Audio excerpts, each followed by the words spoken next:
Hello everyone, welcome to my channel science mantra with Shivani. आज का हमारा टॉपिक है the fundamental unit of life. सबसे पहले हम बात करेंगे फंडामेंटल के मतलब की। फंडामेंटल का मतलब होता है basic and important. Basic means जो बहुत बुनियादी होता है और इम्पॉर्टेंट का मतलब है जो बहुत ही महत्वपूर्ण होता है। And second, from which everything else develop, मतलब जिससे बाकी सब चीज़ें बनती हैं, जो सबसे मेन चीज़ है। सबसे मेन चीज़ को हम क्या बोलते हैं? फंडामेंटल। ठीक है, तो यहाँ पे कुछ एग्जाम्पल हैं, दो एग्जाम्पल्स लिए हैं मैंने आपके लिए। से आप फर्स्ट पिक्चर में देख रहे हैं अल्फ़ाबेट्स हैं।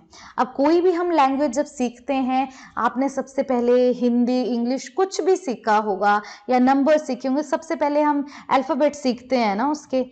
ठीक है, जैसे ABCD सीखा या अनार सीखा, तभी हम कैपेबल होते हैं कि हम कोई वर्ड्स बना सकेंगे, फिर उनको यूज़ करके हम सेंटेंसेस बना सकेंगे। तो यहाँ लैंग्वेज का जो बेसिक या फंडामेंटल पार्ट हुआ वो क्या हुए? उसके अल्फ़ाबेट्स हुए। वैसे ही जब हमें कोई घर बनाना है तो उसके लिए पहले हम ज़मीन देखते हैं, ठीक है, लेकिन जो हमें उसको एक ढांचा देना है, एक शेप देनी है, वो किससे आती है? वो आती है उसके दीवारों से, उसका कैसा स्ट्रक्चर बनेगा। ठीक है, तो वो जो दीवार है वो किससे बनती है? ब्रिक से बनती है, ईंट से बनती है, या कहीं पत्थर से बनाते हैं, जो भी है। तो वो बेसिक, उसका फंडामेंटल क्या हो गया? यहाँ पे ब्रिक हो गई, वो ईंट हो गया, वो पत्थर हो गया। अब देखो, आप बोलोगे सीमेंट भी है। सीमेंट क्या कर रहे हैं? उन ईंटों को जोड़ने का काम कर रहे हैं, लेकिन जो एक स्ट्रक्चर दिया जा रहा है वो किसके थ्रू दिया जा रहा है? वो ब्रिक्स के थ्रू जो है वो दिया जा रहा है। तो समझ आए, जो बेसिक चीज है, बेसिक मतलब जिससे शुरुआत होती है और फिर हम उसे यूज करके आगे और ज्यादा उसे इंप्रूव कर सकते हैं और ज्यादा चीजें बना सकते हैं। फर्स्ट लाइन आप देखिए, यहाँ पे लिखा गया है all living beings are made up of cell. जितने भी लिविंग बीइंग्स हैं, मतलब जितने भी आपको जीवित चीजें दिखाई देती हैं, वो चाहे एक छोटा सा इंसेक्ट हो, एक बहुत छोटा सा फ्लावर हो, या माइक्रोस्कोपिक एंटिटीज होती हैं जैसे वायरस हो गया, बैक्टीरिया हो गया, कुछ भी, या बड़े से बड़ा जो जीव है जैसे हाथी हो गया, वेल हो गई, ये सब किससे बने हैं? किससे बने हैं ये सब? ये एक फंडामेंटल यूनिट से बने हैं जिसका नाम है cell. Cell is a tiny का मतलब होता है एक छोटी, माइक्रोस्कोपिक यूनिट है। माइक्रोस्कोपिक मतलब सूक्ष्म, जिसे हम नेक्ड आईज के थ्रू नहीं देख सकते। ठीक है, नेक्ड आईज के थ्रू जो है हम उसे नहीं देख सकते। ठीक है, unit which carry out the processes that make the organism a living entity. मतलब एक ऐसी टाइनी, ऐसी माइक्रोस्कोपिक यूनिट है जो क्या है, कुछ फंक्शंस कैरी करती है हमारी लाइफ के। जैसे कई फंक्शन है, रेस्पिरेशन हो गया, ठीक है, डाइजेशन हो गया, सर्कुलेशन हो गया, एक्सक्रीशन हो गया, और भी बहुत ज़्यादा फंक्शंस हैं, उनको कैरी करती है और हमें एक लिविंग ऑर्गेनिज्म बनाती है। ठीक है, तो वो क्या है हमारी फंडामेंटल यूनिट? वो है सेल। ठीक है, अब देखिए, मैंने बोला जितने भी लिविंग ऑर्गेनिज्म, चाहे वो छोटे से छोटा हो या बड़े से बड़े हो, तो अमीबा क्या है? एक माइक्रोस्कोपिक यूनिट है, माइक्रोस्कोपिक लिविंग बीइंग है। तो वो भी किससे बना है? सेल से। ह्यूमन जो है वो भी किससे बना है? सेल से बना है। और किसी इंसेक्ट की, हनी बी, मक्खी, मच्छर, किसी की भी बात करें, वो सब भी किससे बने हैं? सेल से बने हैं। अब सेल है क्या? क्या चीज है सेल जो हम इसे फंडामेंटल यूनिट बोलते हैं? तो सेल क्या है? सेल एक बेसिक स्ट्रक्चर का मतलब क्या होता है? शेप या आकार। ठीक है, जो हमें एक शेप देती है। एंड फंक्शनल का मतलब क्या होता है? फंक्शन तो समझते हैं ना, जो कोई काम कर रहे हैं, कोई फंक्शन परफॉर्म किया जा रहा है, कोई प्रोसेस जो हो रहा है। ठीक है, तो cell is a basic structure and functional unit of every living organism. जितने भी लिविंग ऑर्गेनिज्म हैं, उनकी जो बेसिक, बुनियादी, जो उनको एक स्ट्रक्चर प्रोवाइड कर रही है, एक आकार प्रोवाइड कर रही है, उनका एक फंक्शन बन रहा है, वो किसकी वजह से है? वो सब सेल की वजह से। पीछे ही जैसे मैंने आपको एग्जाम्पल दिया कि अगर हम घर बना रहे हैं तो बोलते ना चार दीवारी, घर को ऐसे भी बोलते ना चार दीवारी। तो दीवार जो है, दीवार क्या है?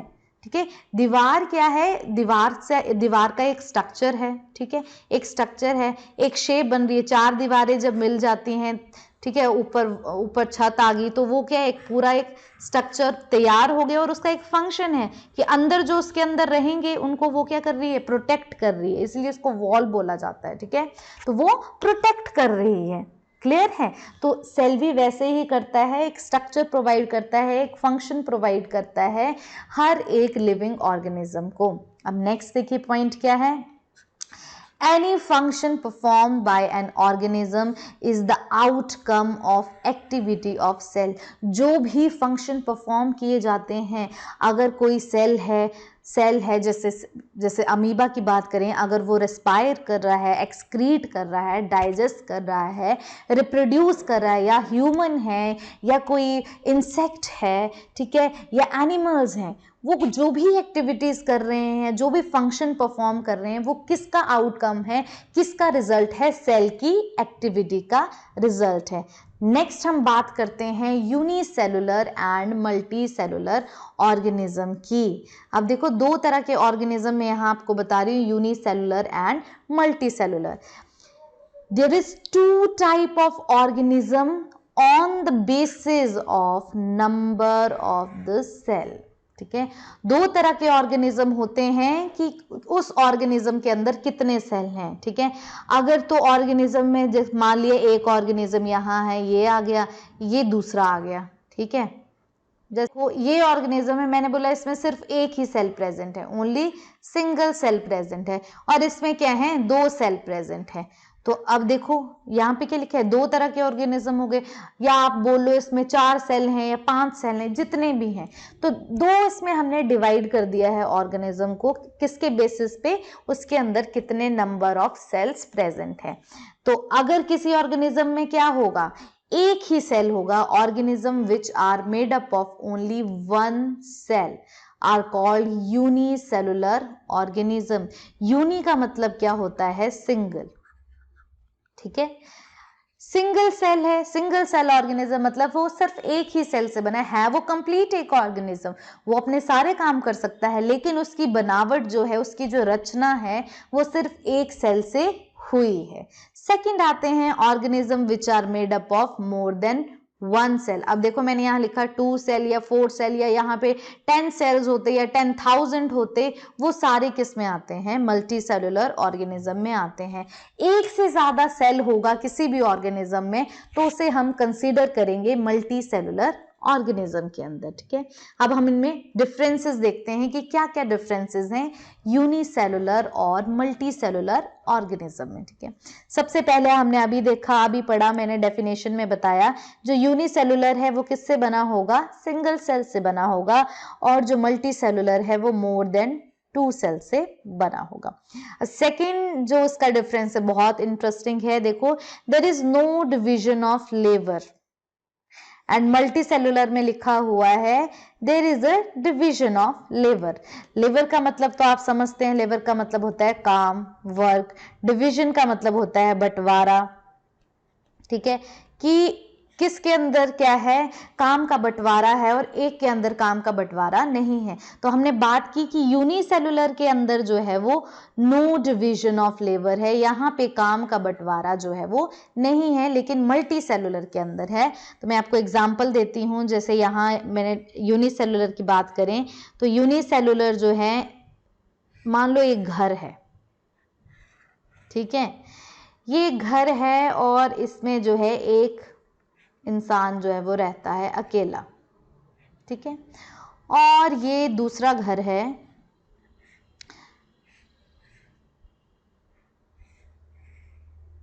उसमें जो है वो 3 लोग रहते हैं, ठीक है। इस घर में कितने लोग रहते हैं, 3 लोग रहते हैं, और जो यूनिसेलुलर वाला जो मैंने घर बनाया उसमें क्या है, एक इकलौता इंसान रहता है। अब यहाँ पे अगर हम बात करें, अब घर में रहोगे, इंसान है भाई, भूख लगती है, तो ये जो है, ये इकलौता जो इंसान इसमें रहता है वो घर का सारा काम करेगा, ठीक है, सारा काम जो इससे होगा, वो खाना भी बनाएगा, ठीक है, क्लीनिंग भी करेगा, सब कुछ काम करेगा, वॉशिंग करेगा, ठीक है, घर में जितने भी काम होते हैं, कपड़े धोना, गार्डन की सफाई, खाना बनाना, झाड़ू पोछा करना, सब वो काम करेगा। लेकिन यहाँ मल्टी सेलुलर की अगर हम बात करें तो मल्टी सेलुलर वाला जो घर मैंने बनाया, यहाँ पे 3 लोग हैं, ठीक है, 3 लोग आ गए। अब ये तीनों लोग क्या है, अब 3 लोग हैं तो ऑब्वियस सी बात है जितने ज्यादा हाथ उतने ज्यादा क्या है, हेल्प हो जाएगी काम करने में। तो ये तीनों लोग क्या है, अपना काम डिवाइड कर लेंगे। कोई क्या करेगा, खाना बना देगा, मतलब कुकिंग कर लेगा। कोई क्या कर लेगा, क्लीनिंग कर लेगा, ठीक है। कोई क्या कर लेगा, सफाई कर लेगा या कपड़े धो देगा, कोई वॉशिंग कर लेगा। तो मतलब काम यहाँ पे क्या हो गया, बट गया, काम का बंटवारा हो गया। तो यही बात है, जो यूनिसेलुलर है वो सिर्फ एक इकलौता सिंगल सेल है।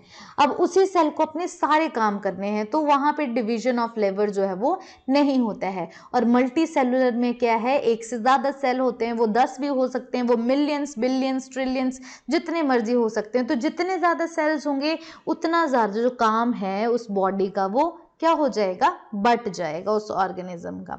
एक और मुझे अभी इंटरेस्टिंग सा एक एग्जांपल अभी पढ़ाते पढ़ाते आ गया कि स्कूल की अगर हम बात करें, स्कूल की बात करें तो जैसे स्टूडेंट्स होते हैं और टीचर्स होते हैं। अब जो स्टूडेंट है, ठीक है, स्टूडेंट है, मान लो उसको 6 सब्जेक्ट जो है वो पढ़ने पड़ते हैं, ठीक है। अब एक ही स्टूडेंट को कितने सब्जेक्ट पढ़ने पड़ रहे हैं, यहाँ पे 6 सब्जेक्ट पढ़ने पड़ रहे हैं, ठीक है। सारे सब्जेक्ट्स को कौन पढ़ रहा है, एक अकेला स्टूडेंट पढ़ रहा है। वो हिंदी भी पढ़ेगा, इंग्लिश भी पढ़ेगा, मैथ्स भी पढ़ेगा, साइंस भी पढ़ेगा, सोशल भी पढ़ेगा। लेकिन अगर यहीं हम बात करें टीचर की, अब टीचर भी कभी ना कभी स्टूडेंट रहा होगा, उसने भी अपने टाइम में सारे सब्जेक्ट्स पढ़े हैं, लेकिन जब उसकी जॉब लग गई है तो अब वो किसी एक पर्टिकुलर सब्जेक्ट का टीचर ठीक है ना, एक पर्टिकुलर सब्जेक्ट का टीचर। एक टीचर जो मैथ्स पढ़ाते हैं वो मैथ्स ही पढ़ाएंगे, जो साइंस पढ़ा रहे हैं वो क्या है, साइंस ही पढ़ाएंगे, ठीक है। जो हिंदी पढ़ा रहे हैं, इंग्लिश पढ़ा रहे हैं, ये अब देखो तो यहाँ पे एक स्टूडेंट है और उसको सारे सब्जेक्ट पढ़ने पड़ रहे हैं ना। तो यही देखो, ऐसे आप ये याद भी रख सकते हो ऐसे ट्रिक के इसमें, ऐसे स्टूडेंट ऐसे सिंगल सेल ऑर्गेनिज्म, ठीक है। सिंगल सेल ऑर्गेनिज्म को सारा काम खुद करना पड़ता है, स्टूडेंट को भी सारे सब्जेक्ट खुद पढ़ने पड़ते हैं। अब देखो जब हम टीचर्स की बात करते हैं तो यह स्कूल में जितने भी सब्जेक्ट हैं उनके लिए क्या है, अलग अलग टीचर्स हैं। तो यहाँ पे देखो काम क्या हो गया, डिवाइड हो गया। टीचर्स जो हैं वो एक टीचर एक सब्जेक्ट पढ़ाएगा, दूसरा टीचर दूसरा सब्जेक्ट पढ़ाएगा। तो यहाँ पे भी होगी ना डिवीजन ऑफ लेबर। समझ आया डिवीजन ऑफ लेबर क्या होता है। तो यहाँ देखो ब्रैकेट में भी लिखा है इसको थोड़ा साइंटिफिक इसमें कि single cell is capable of doing all the life processes. जो यूनिसेलुलर ऑर्गेनिज्म है या जो सिंगल सेल ऑर्गेनिज्म है वो सारे के सारे प्रोसेसेस जो हैं, लाइफ प्रोसेसेस जो भी इंपॉर्टेंट होते हैं, रेस्पिरेशन, डाइजेशन, एक्सक्रीशन, ठीक है, रिप्रोडक्शन, ये सारे लोकोमोशन, ये सब चीजें जो हैं वो एक सिंगल सेल करेगा। एंड दूसरी तरफ लिखा है देखो मल्टी सेलुलर ऑर्गेनिज्म में there is a tissue organ system which help in performing various life processes। अब देखो टिश्यू ऑर्गन जैसे सेल्स हैं, जब वो आगे हम नेक्स्ट चैप्टर्स में पढ़ेंगे, हम सेल जब क्या है कंबाइन करते हैं तो वो क्या बनाते हैं, टिश्यू बनाते हैं। टिश्यू से एक ऑर्गन बनता है, ऑर्गन से एक ऑर्गन सिस्टम बनता है, और ये सब किसके अंदर होते हैं, एक ऑर्गेनिज्म के अंदर होते हैं। तो अब मैं देखो यहाँ अपनी अगर ह्यूमंस की बात करें तो देखो हमारे में कितने ज्यादा ऑर्गन्स हैं। कोई लीवर है, ठीक है, लीवर है, हार्ट है, किडनी है, अलग अलग ऑर्गन है ना। तो अलग अलग ऑर्गन जो है वो अलग अलग काम करते हैं। अब हार्ट अगर ऐसे बोल दे कि नहीं आज मेरा जो है भाई ब्लड पंप करने का मन नहीं कर रहा है, आज किडनी जो है वो मेरा काम कर देगी या लीवर मेरा काम कर देगा, ऐसा तो नहीं है ना। तो हर एक ऑर्गन को क्या है, एक अपना अलग काम दिया गया है, वो उसको क्या करता है, परफॉर्म करता है। उसका एक पूरा का पूरा एक सिस्टम बना होता है। हार्ट के साथ अलग अलग कैपिलरीज होंगी, वेन्स होंगी, ठीक है। वैसे ही किडनी के साथ अपना पूरा स्ट्रक्चर होगा, और लीवर का अपना अलग फंक्शन होगा। तो यहाँ पे क्या किया गया है, ग्रुपिज्म हो गया है, टिश्यू बन के ऑर्गन बन गए हैं, और ये क्या कर रहे हैं, अपना अपना अलग अलग से काम कर रहे हैं, जिसकी वजह से हम बोल रहे हैं कि मल्टी सेलुलर में क्या है, there is a division of labour, कि वहां पे लीवर का काम लीवर करेगा, किडनी का काम किडनी करेगा, हार्ट का काम हार्ट करेगा। मल्टी सेलुलर में सबको क्या है, अलग अलग ऑर्गन को अलग अलग काम दिया गया है, लेकिन यूनिसेलुलर में एक ही तो सेल है बेचारा, उसी को सारा काम करना पड़ता है। यूग्लिना, अमीबा, पैरामीशियम बैक्टीरिया और भी कई हैं, क्लेमाइडोमोनास, और मल्टी सेलुलर में इंसेक्ट्स आ गए, ह्यूमंस आ गए, एनिमल्स आ जाएंगे, प्लांट बॉडीज आ जाएंगी। तो ये हमारा जो एक टॉपिक था वो खत्म हुआ कि सेल क्या होता है और नंबर ऑफ सेल्स के अकॉर्डिंग जो है ऑर्गेनिज्म कितने टाइप्स के होते हैं। Thanks for watching. अगर आपको ये वीडियो नॉलेजेबल लगा तो प्लीज इसे लाइक करें, शेयर करें और मेरे चैनल को सब्सक्राइब करना ना भूलें। Science mantra with Shivani.